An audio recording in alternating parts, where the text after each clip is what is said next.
ಬಗೆದಷ್ಟು ರಹಸ್ಯಗಳು ಬಯಲಾಗೋ, ಅಚ್ಚರಿಗಳು ಎದುರಾಗೋ ಈ ಭೂಮಿಯ ಮೇಲೆ ಎಂತಹ ವಿಚಿತ್ರಗಳು ಬೇಕಾದ್ರೂ, ಎಂತಹ ಭಯಾನಕತೆಯಾದ್ರೂ ಎದುರಾಗಬಹುದು. ಹಾಗೆ ಎದುರಾಗೋ ಸಂಗತಿಗಳು ಆಧುನಿಕ ಲೋಕಕ್ಕೆ ಪ್ರಶ್ನೆಗಳಾಗಿ ಕಾಡಬಹುದು. ಅಂತಹ ಪ್ರಶ್ನೆಗಳಿಗೆ ಉತ್ತರವನ್ನ ಹುಡುಕಲು ಹೋದಾಗ ಸಾವು ನೋವುಗಳು ಸಂಭವಿಸಬಹುದು. ಇಂತಹ ಮಾತುಗಳು ನಿಜವೇ ಎಂಬ ನಿಮ್ಮೆಲ್ಲರ ಪ್ರಶ್ನೆಗಳಿಗೆ ಈ ಭೂಮಿ ಮೇಲೆ ಉತ್ತರ ಇದೆ. ಅಂಥದ್ದೊಂದು ಕುತೂಹಲಕಾರಿ ಉತ್ತರವೇ ನಮ್ಮ ಇಂದಿನ ಹಿಗು ಹುಂಕೆ. ಬಂದ್ರು.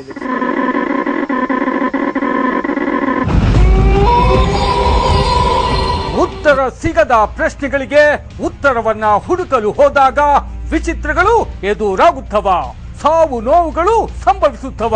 ಅದು ಹೇಗೆ? ಉತ್ತರವು ಸಿಗದ ಪ್ರಶ್ನೆಗಳಿಗೆ ಉತ್ತರವನ್ನ ಹುಡುಕಲು ಹೋದಾಗ ವಿಚಿತ್ರಗಳು ಎದುರಾಗುತ್ತವೆ. ಭಯಾನಕತೆಯು ಕಣ್ಣ ಮುಂದೆ ಬಂದು ನಿಲ್ಲುತ್ತೆಂಬ ಮಾತನ್ನ ವೈಜ್ಞಾನಿಕವಾಗಿ ರುಜುವಾತು ಮಾಡುವಲ್ಲೇ ಭಾರತದಲ್ಲಿ ಯಶಸ್ವಿಯಾದವರು ದೆಹಲಿಯ ಗೌರವ್ ತಿವಾರಿ. मेरा नाम गौरव तिवारी है और मैं यहाँ रहने वाली किसी भी आत्मा, किसी भी शक्ति या किसी भी एनर्जी से बात करना चाहता हूँ.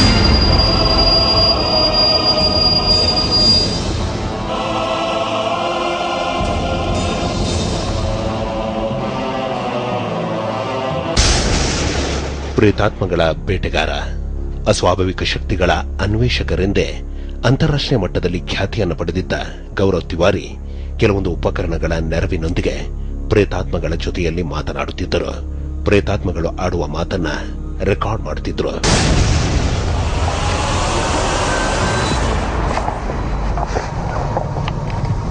क्या कोई है मेरे साथ यहाँ पे इस तहखाने में?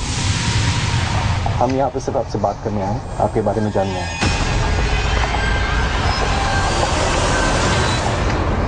क्या आप इसके पास आके इस कांटे को हिलाने की कोशिश कर सकते हैं?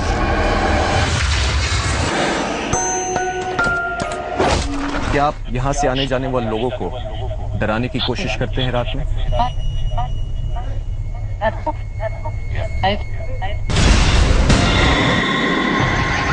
कोई भी मेरी आवाज समझ रहा है, सुन रहा है? ಪ್ರೇತಾತ್ಮಗಳ ಜೊತೆ ಸಂಭಾಷಣೆ ನಡೆಸಿ ಅವುಗಳ ಮನವೊಲಿಸಿ ವಿಶೇಷವಾದ ಕ್ಯಾಮೆರಾಗಳ ನೆರವಿನಿಂದ ಪ್ರೇತಾತ್ಮಗಳ ದೃಶ್ಯಗಳನ್ನ ಸೆರೆ ಹಿಡಿಯುವಲ್ಲಿ ಗೌರವ್ ತಿವಾರಿ ನಿಸ್ಸಿಮರಾಗಿದ್ದರು.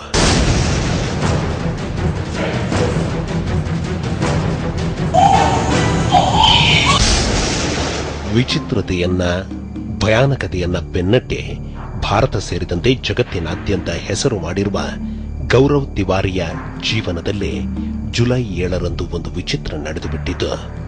ಆ ವಿಚಿತ್ರವೇ ಗೌರವ್ ತಿವಾರಿ ತಮ್ಮ ಮನೆಯ ಸ್ನಾನಗೃಹದಲ್ಲಿ ಅನುಮಾನಾಸ್ಪದವಾಗಿ ಸಾವನ್ನಪ್ಪಿದ್ದು.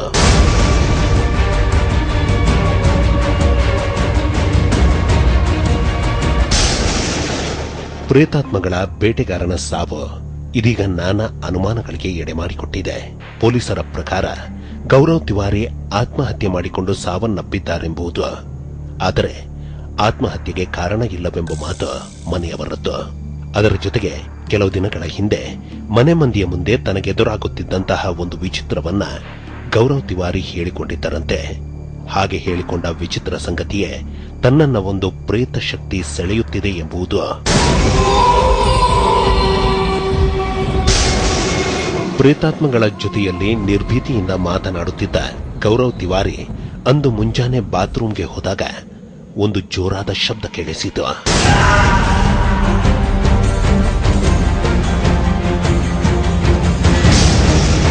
ಅಂತಹ ಜೋರಾದ ಶಬ್ದ ಕೇಳಿದ ನಂತರ ಬಾತ್ರೂಮಿನ ಬಾಗಿಲನ್ನ ಒಡೆದು ನೋಡಿದಾಗ ಗೌರವ್ ತಿವಾರಿ ಪ್ರಜ್ಞಾಹೀನರಾಗಿದ್ರು. ಆಸ್ಪತ್ರೆಗೆ ಎತ್ತಿ ಸಾಗಿದ ನಂತರ ಪರೀಕ್ಷೆ ನಡೆಸಿದ ವೈದ್ಯರು ಹೇಳಿದ್ದು ಗೌರವ್ ತಿವಾರಿ ಇನ್ನಿಲ್ಲವೆಂಬುದು. ಈ ರೀತಿಯಾಗಿ ಸಾವನ್ನಪ್ಪಿದ ಗೌರವ್ ತಿವಾರಿ ದೇಹದಲ್ಲಿ ಒಂದು ವಿಚಿತ್ರ ಕಾಣಿಸಿಕೊಂಡಿದೆ. ಆ ವಿಚಿತ್ರವೇ ಕುತ್ತಿಗೆಯ ಸುತ್ತ ಒಂದು ಕಪ್ಪನೆಯ ಗೆರೆಯು ಕಾಣಿಸಿಕೊಂಡಿರುವುದು.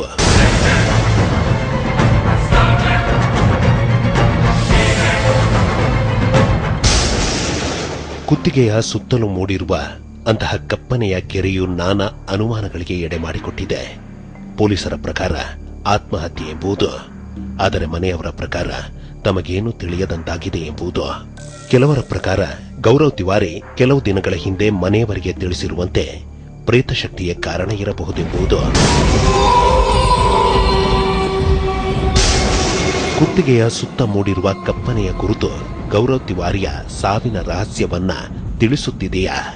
ಮಾಂತ್ರಿಕ ಜಗತ್ತಿನಲ್ಲಿ ಅಂತಹ ಕಪ್ಪು ಗೆರೆಯ ಸಂಬಂಧ ಇರುವಂತಹ ಮಾಹಿತಿಯಾದರೂ ಏನು ಎಂಬ ಹಲವು ಪ್ರಶ್ನೆಗಳಿಗೆ ಉತ್ತರ ಅದು ವಿಚಿತ್ರ ಶಕ್ತಿಗಳು, ಪ್ರೇತ ಶಕ್ತಿಗಳು ನೀಡುವಂತಹ ಸಾವಿನ ಕುರುಹು ಎಂಬುದು.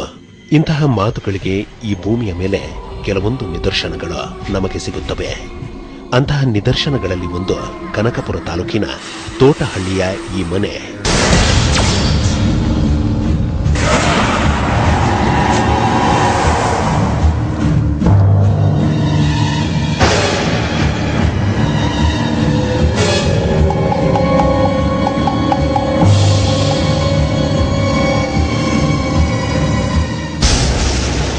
ನಾವು ಈ ಹಿಂದೆ ಹೀಗೂ ಉಂಟೆ ಕಾರ್ಯಕ್ರಮದಲ್ಲಿ ಈ ಮನೆಯಲ್ಲಿ ಎದುರಾದಂತಹ ವಿಚಿತ್ರವನ್ನ, ಭಯಾನಕತೆಯನ್ನ ತೋರಿಸಿದ್ದೆವು.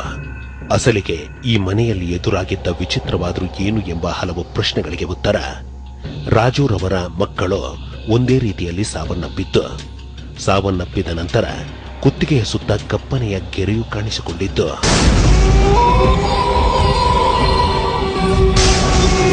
ಚೆನ್ನಾಗಿ ಆಡುತ್ತಾ ನಲಿಯುತ್ತಿದ್ದ ಮಕ್ಕಳು ಇದ್ದಕ್ಕಿದ್ದಂತೆ ಕಿರುಚಿಕೊಂಡು ಅನಂತರ ಸಾವನ್ನಪ್ಪಿದ 3 ಮಕ್ಕಳ ಕುತ್ತಿಗೆಯ ಸುತ್ತಲೂ ಕಪ್ಪನೆಯ ಗೆರೆಯು ಗುರುತು ಮೂಡಿತ್ತು. ಗೆರೆ ಇದ್ರು ಅದಕ್ಕೂ ಮಾಮೂಲಿ ಹಿಂದೆ ಮುಂದೆ ಗೆರೆ ಗೊತ್ತಾಗ್ಬಿಡು ಸರ್. ಅದು ಸತ್ತ ನಂತರ ನೋಡಿದಾಗ ಅದಕ್ಕೂ ಮಾರ್ಕ್ ಇತ್ತು. ಮಾರ್ಕು ದಾರ ಮೊದಲನೇ ಮಗುಗೆ ಇರೋ ತರನೇ ಸೇಮ್ ದಾರದಲ್ಲಿ ಹಾಕಿ ಹ್ಯಾಂಗ್ ಮಾಡ್ದಂಗಿತ್ತು. ಇಂತಹ ವಿಚಿತ್ರಗಳು ನಡೆಯಲು ಕಾರಣವಾದರೂ ಏನು?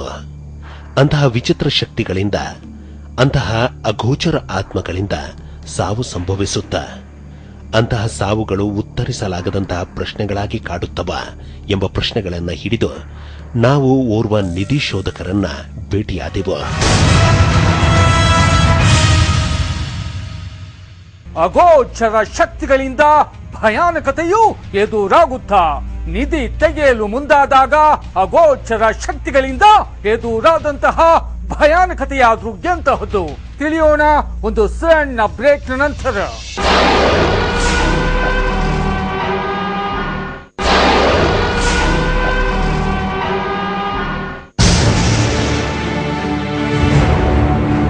ಕಣ್ಣಿಗೆ ಕಾಣದಂತಹ ಅಗೋಚರ ಶಕ್ತಿಗಳಿಂದ ವಿಚಿತ್ರತೆ ಎದುರಾಗುತ್ತಾ, ಭಯಾನಕತೆ ಎದುರಾಗುತ್ತಾ ಎಂಬ ಪ್ರಶ್ನೆಗಳು ನಮ್ಮಲ್ಲಿ ಉದ್ಭವಿಸಿದ ನಂತರ ಕೆಲವೊಂದು ಗುಸುಗುಸು ಮಾತುಗಳು ನೆನಪಿಗೆ ಬರಲು ಆರಂಭಿಸಿದವು.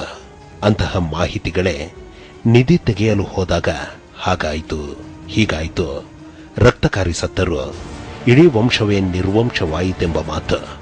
ಅಂತಹ ಮಾತುಗಳನ್ನು ಆಧರಿಸಿ ನಿಧಿ ತೆಗೆಯುವ ಒಂದು ತಂಡದ ಜೊತೆಯಲ್ಲಿ ಕುತೂಹಲದೊಂದಿಗೆ ಹೋಗಿ ವಿಚಿತ್ರತೆಯನ್ನ ಅನುಭವಿಸಿದ ಓರ್ವ ವ್ಯಕ್ತಿಯನ್ನ ಭೇಟಿಯಾದೆವು.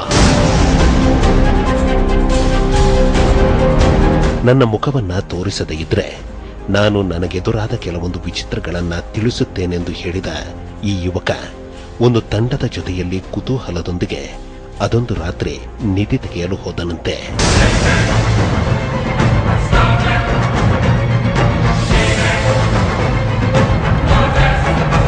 ಮಾವಿನ ತೋಪಲ್ಲಿ ಹೋಗಿದ್ದಿದ್ದು ಐತೆ ಅಂತ.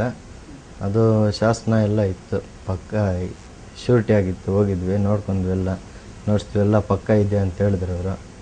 ಮತ್ತು ನೈಟಲ್ಲಿ ಹೋದ್ವಿ ನಾವೆಲ್ಲ, ಒಂದು 5 ಜನ, ಅವರೊಂದು 6 ಜನ ಹೋದ್ವಿ. ಕೇರಳದ ಮಾಂತ್ರಿಕ ಆ ಒಂದು ಹೊಲದಲ್ಲಿನ ಒಂದು ಜಾಗದಲ್ಲಿ ಕಟ್ಟು ಹಾಕಿದ ಕೂಡಲೇ ಒಂದು ವಿಚಿತ್ರ ಎದುರಾಯಿತಂತೆ. ಆ ವಿಚಿತ್ರವೇ ಆ ರಾತ್ರಿಯ ಸಮಯದಲ್ಲಿ ಜೋರಾಗಿ ಸುಂಟರ ಗಾಳಿ ಬೀಸಲು ಆರಂಭಿಸಿದ್ದು. ಇನ್ನೇನು ಮರಗಳು ತಮ್ಮ ಮೇಲೆ ಬಿದ್ದು ಬಿಡುವಂತಾಗಿದ್ದು.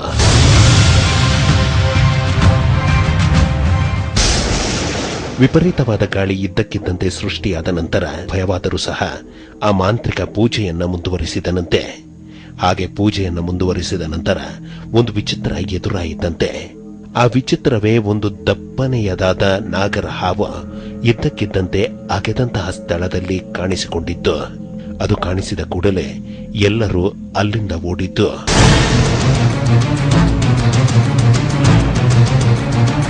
ಎಲ್ಲ ಪೂಜೆ ಗೀಜೆ ಮಾಡಿ ಕಟ್ಟೆಲ್ಲ ಹಾಕಿದ್ರು ಅವರು. ನೀನು ಹೊಡಿ ಅಷ್ಟು ಎಲ್ಲ ಒಂದು 3 ಅಡಿ ಎಲ್ಲ ಮಣ್ಣು ಎಲ್ಲ ಎತ್ತಿದ್ವಿ. ಅಷ್ಟೊತ್ತಿಗೆ ಹಾವು ದೊಡ್ಡದೊಂದು ಬಂತು. ಕೆಳಗಡೆಯಿಂದ ಸೈಡಿಂದ ಬಂತು ಅಂತ.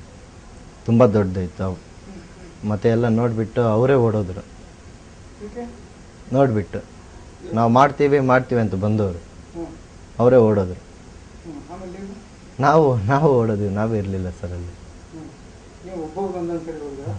ಹೋಗ್ಬಿಟ್ರು, ನೆಲ ನಮ್ಗೆ ಬಂದು ಹೊಡಿಯತ್ತೋ ಅಂತ.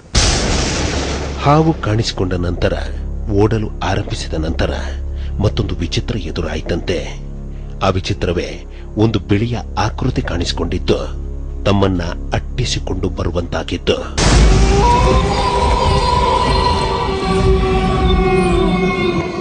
ಅದೇ ಆ ಕಡೆ ಸೈಡಿಂದ ಹಿಂಗೆ ಬರ್ತಾ ಇದ್ದಿದ್ದು ಸರ್.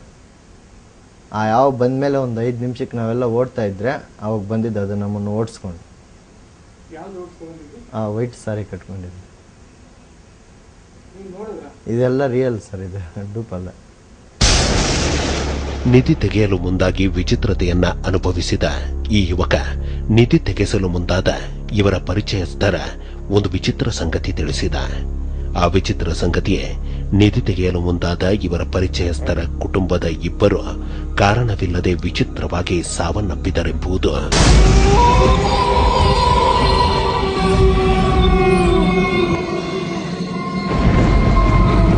ಮತ್ತೆ ನಾವು ಬರ್ತೀವಿ ಎತ್ತೀವಿ ಅಂತ ಹೇಳಿರೋದವರು.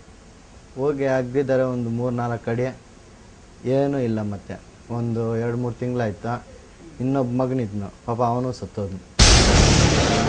ಕತ್ತಲಲ್ಲಿ ನಿಧಿ ತೆಗೆಯಲು ಮುಂದಾದಾಗ ಕಾಣಿಸಿಕೊಂಡ ಬಿಳಿಯ ಆಕೃತಿಯಾದ್ರೂ ಯಾವುದು? ನಿಧಿ ತೆಗೆಯಲು ಮುಂದಾದಾಗ ಮನೆ ಇಬ್ಬರು ಸಾವನ್ನಪ್ಪಿದ್ದಾದ್ರೂ ಏಕೆ? ಅದಕ್ಕೆ ಕಾರಣವಾದ್ರೂ ಏನು ಎಂಬ ಹಲವು ಪ್ರಶ್ನೆಗಳಿಗೆ ಚಾಮುಂಡೇಶ್ವರಿ ಆರಾಧಕರಾದ ಅಮರನಾಥ್ ಬಾಬುರವರಿಂದ ಬರುವಂತಹ ಉತ್ತರ ಅಗೋಚರ ಆತ್ಮಗಳು, ಅಗೋಚರ ಶಕ್ತಿಗಳೆಂಬುದು. ಕೆಲವಿದೆ. ಅದನ್ನು ಬಂದೋಬಸ್ತ್ ಮಾಡ್ತಕ್ಕಂಥ ಸಂದರ್ಭದಲ್ಲಿ ಅವ್ರೇನ್ ಮಾಡ್ತಾರೆ ಅಂತ ಹೇಳಿದ್ರೆ, ಕ್ಷುದ್ರ ಶಕ್ತಿಯನ್ನ ಅಲ್ಲಿ ನಿಲ್ಲಿಸ್ತಾರೆ. ಅವು ಯಾವುದೇ ಸಂದರ್ಭದಲ್ಲಾಗ್ಲಿ ಅವು ಹೆಚ್ಚು ಓಡಾಡ್ತಕ್ಕಂಥ ಪಟ ಅಂತ ಓಡಾಡ್ಕೊಂಡು ಆ ಸುತ್ತಮುತ್ತಲು ಎಲ್ಲಿ ಯಾರು ಇದ್ರ ಬಗ್ಗೆ ಮಾತಾಡಿದ್ರೇನೋ ಅವರನ್ನ ಫಾಲೋ ಮಾಡಿಕೊಂಡು ಅವ್ರ ಮೇಲೆ ಅಟ್ಯಾಕ್ ಮಾಡ್ತಕ್ಕಂಥ ಒಂದು ಶಕ್ತಿ ಅವ್ರಿಗಿರುತ್ತೆ. ಆ ರೀತಿ ಆ ಜಾಗವನ್ನು ಕಾಯ್ತಾನೇ ಇರ್ತದೆ. ಅಂತ ಸ್ಥಳಗಳಿಗೆ ಸುಮ್ಮನೆ ನೋಡಲು ಹೋಗುವವರಿಗೆ ಏನೂ ಆಗುವುದಿಲ್ಲ, ಏನೂ ಕಾಣಿಸೋದಿಲ್ಲ. ಅಲ್ಲಿನ ನಿಯಮಕ್ಕೆ ಧಕ್ಕೆಯಾದಾಗ ಮಾತ್ರ ಅವು ಕಾಣಿಸಿಕೊಳ್ಳುತ್ತವೆ, ವಿಚಿತ್ರಗಳನ್ನ ಎದುರಾಗಿಸುತ್ತವೆಂಬ ಮಾತುಗಳು ಅಮರನಾಥ್ ಬಾಬುರವರದ್ದು.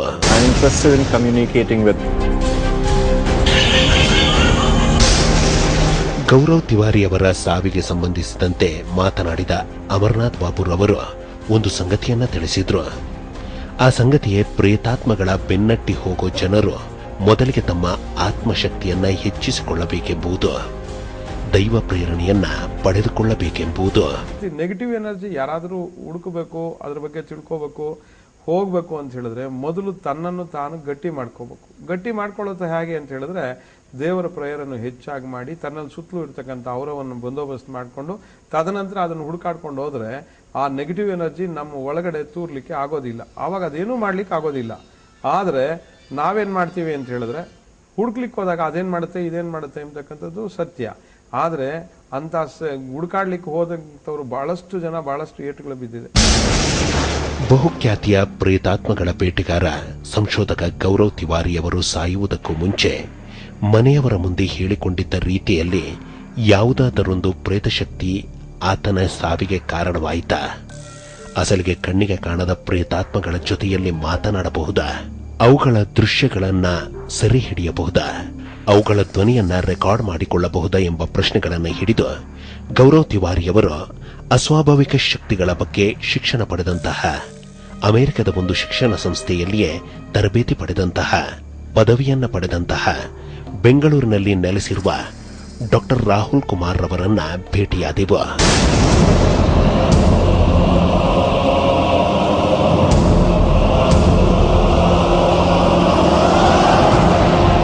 ಅದು ಯಾರು ಅಂತ ಬಂದು ಇಲ್ಲಿ ಮಾತಾಡಿದ್ರೆ ಗೊತ್ತಾಗುತ್ತೆ. ಬಂದ್ರು.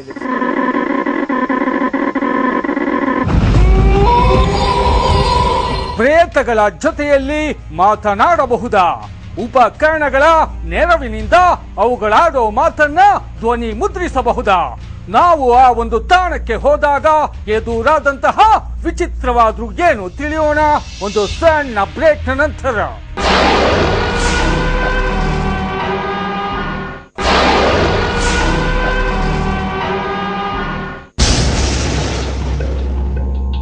ಕಣ್ಣಿಗೆ ಕಾಣಿಸದಂತಹ ಆತ್ಮಗಳ ಜೊತೆಯಲ್ಲಿ ಮಾತನಾಡಬಹುದಾ? ಅವುಗಳ ಧ್ವನಿಯನ್ನ ಮುದ್ರಿಸಬಹುದಾ? ಅವುಗಳ ದೃಶ್ಯಗಳನ್ನ ಸೆರೆ ಹಿಡಿಯಬಹುದಾ ಎಂಬ ಪ್ರಶ್ನೆಗಳನ್ನು ಇಟ್ಟುಕೊಂಡು ನಾವು ಮೊದಲಿಗೆ ಅಸ್ವಾಭಾವಿಕ ಶಕ್ತಿಗಳ ಕುರಿತು ಶೋಧನೆ ನಡೆಸುತ್ತಿರುವ ಡಾಕ್ಟರ್ ನಿಶಾರ್ ಅವರನ್ನ ಫೋನಿನ ಮೂಲಕ ಸಂಪರ್ಕಿಸಿದೆವು. ಅವರು ನೀಡಿದಂತಹ ಒಂದು ಸಲಹೆಯಂತೆ ನಾವು ಡಾಕ್ಟರ್ ರಾಹುಲ್ ಹಾಗೂ ಅವರ ತಂಡವನ್ನ ಭೇಟಿ ಮಾಡಿದೆವು.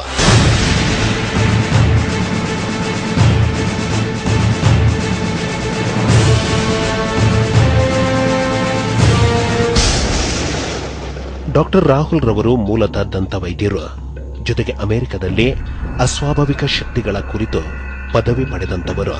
I was an ardent devotee of science. I never used to believe all these things because I was in medical science. But then something happened. My qualification, I am a BDS, that is dental surgeon, and then I have done my further degree courses in parapsychology. Where? Same, US, IMHS US.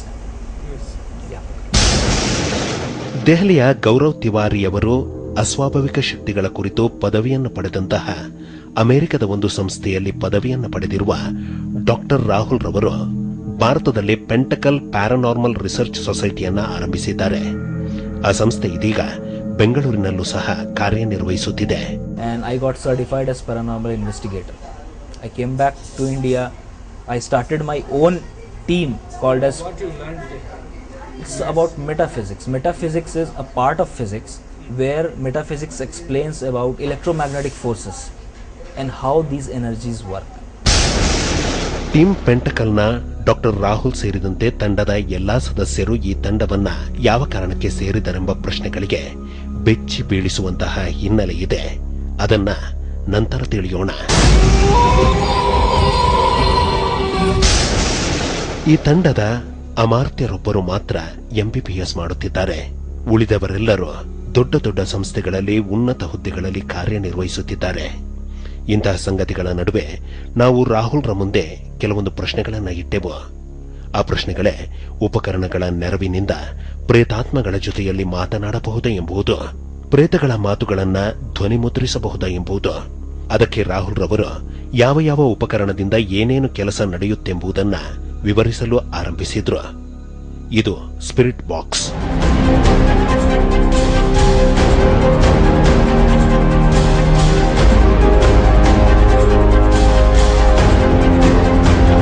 ಈ ಉಪಕರಣವು ಪ್ರೇತಾತ್ಮಗಳ ಸಾಮಾನ್ಯವಾಗಿ ಕಿವಿಯು ಕೇಳಿಸಿಕೊಳ್ಳದಂತಹ ಧ್ವನಿಯನ್ನು ಸಹ catch ಮಾಡುತ್ತಂತೆ, ಆ ಧ್ವನಿಯನ್ನ ಮುದ್ರಿಸಿಕೊಳ್ಳುತ್ತಂತೆ. ಇದು laser beam. ಇದರ ನೆರವಿನಿಂದ ಪ್ರೇತಾತ್ಮಗಳ ಓಡಾಟವನ್ನ, ಅವು ಓಡಾಡುವ ಜಾಗಗಳ ಹವಾಮಾನವನ್ನ ಪತ್ತೆ ಹಚ್ಚಬಹುದಂತೆ.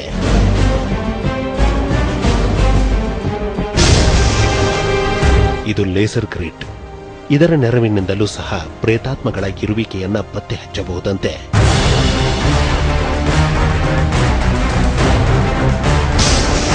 Electronic voice ಫೆನೋಮಿನಾದಿಂದ ಪ್ರೇತಗಳ ಧ್ವನಿಯನ್ನ ಮುದ್ರಿಸಬಹುದಂತೆ. ಇದು ಇನ್ಫ್ರಾರೆಡ್ ಥರ್ಮೋಮೀಟರ್. ಇದರ ನೆರವಿನಿಂದ ಎಷ್ಟು ದೂರದಲ್ಲಿ ಪ್ರೇತವು ಇದೆ, ಅದರ ಸಂಚಾರ ಎತ್ತ ಕಡೆಯಿಂದ ಎತ್ತ ಕಡೆಗೆ ಎಂಬುದನ್ನು ಪತ್ತೆ ಹಚ್ಚಬಹುದಂತೆ.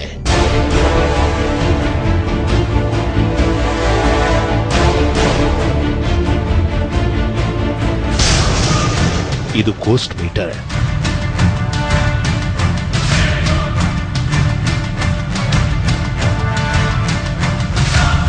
ಇದರ ನೆರವಿನಿಂದ ಪ್ರೇತಾತ್ಮಗಳ ಜೊತೆಯಲ್ಲೇ ಸಂಪರ್ಕ ಸಾಧಿಸಬಹುದಂತೆ. ಅದು ಸಂಪರ್ಕಕ್ಕೆ ಬಂದಾಗ ಇದರಲ್ಲಿನ 4ನೇ ಲೈಟ್ ಆನ್ ಆಗುತ್ತಂತೆ. ಆಗ ಅದರ ಜೊತೆಯಲ್ಲೇ ಮಾತನಾಡಬಹುದಂತೆ.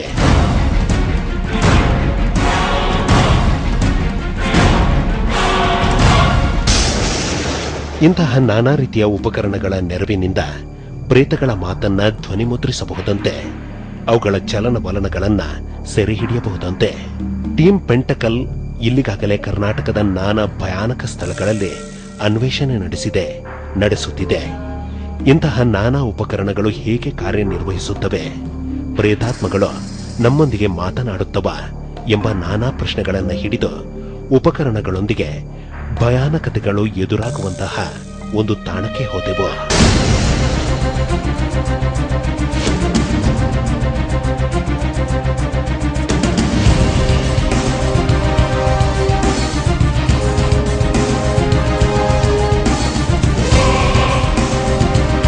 I will be operating this GMP.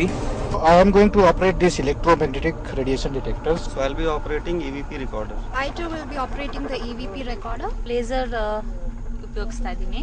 So ಅದು ಅಲ್ಲಿಂದ ಏನಾದ್ರು ಮೂವ್ಮೆಂಟ್ ಇದ್ರೆ ಇದರಲ್ಲಿ ನಾವು ಕ್ಯಾಪ್ಚರ್ ಮಾಡ್ಬೇಕು. I'll be operating air thermometer. ಇವ್ರ ಹತ್ರ ಇರುವಂತ ಈ ಎಕ್ವಿಪ್ಮೆಂಟ್ಸ್ ಸಹಾಯದಿಂದ ಅದನ್ನ ಆ ಧ್ವನಿಗಳನ್ನ ನಾವು ಕೇಳ್ಬೋದು, ಕೆಲವೊಮ್ಮೆ ಅವನ್ನ ಕಣ್ಣಾರೆ ನೋಡ್ಲೂಬಹುದು. ಅದು ಹೇಗೆ, ಅದ್ರ ಸಾಧ್ಯತೆ ಏನು, ಪ್ರತ್ಯಕ್ಷವಾಗಿ ನೋಡ್ಬೇಕಷ್ಟೇ. ಬನ್ನಿ.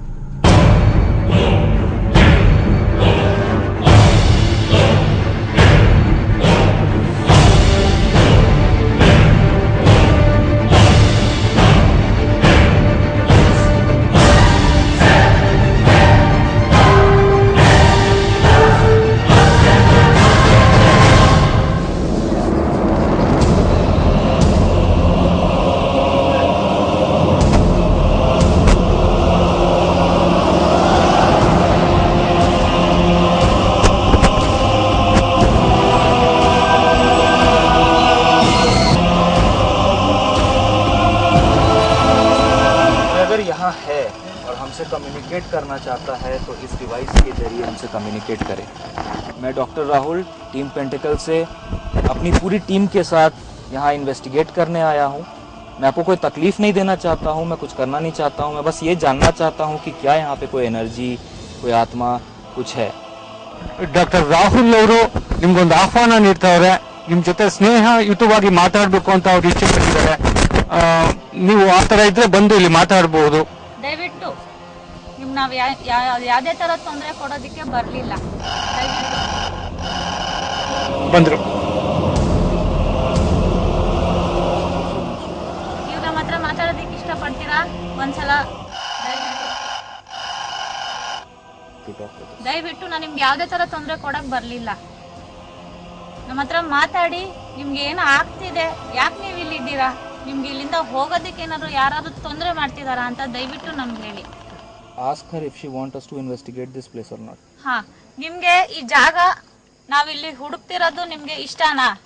शांत हो जाइए, शांत हो जाइए. देखिए आपको डिस्टर्ब नहीं कर रहे. पूरा क्वेश्चन कंप्लीट होने दीजिए. क्वेश्चन पूरा कंप्लीट होने दीजिए. ನಾನು ನಿಮ್ಗೆ ಪೂರ್ತಿ कनेक्शन इज लॉस्ट. ನೀನು ಹೋಗ್ಬಿಟ್ರಾ?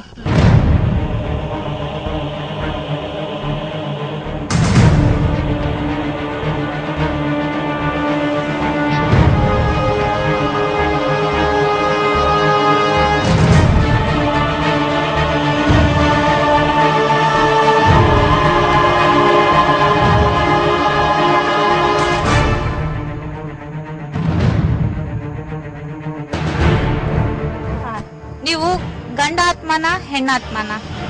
ನಿಮ್ಮ ಹೆಸರೇನು? ನಿಮ್ಮ ಹೆಸರೇನು?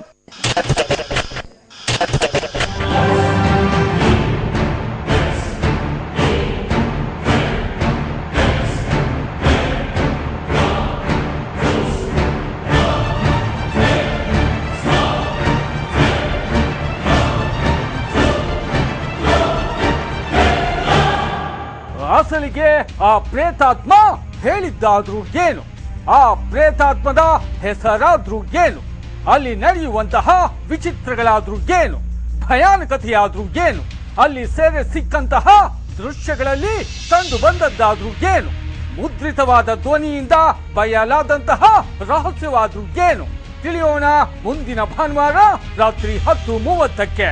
ಇಂತಹ ಹಲವು ಸಂಗತಿಗಳ ನಡುವೆ ನಮ್ಮನ್ನು ಕಾಡುವಂತಹ ಕಟ್ಟ ಕಡೆಯ ಪ್ರಶ್ನೆ ಹೀಗೂ ಉಂಟೆ.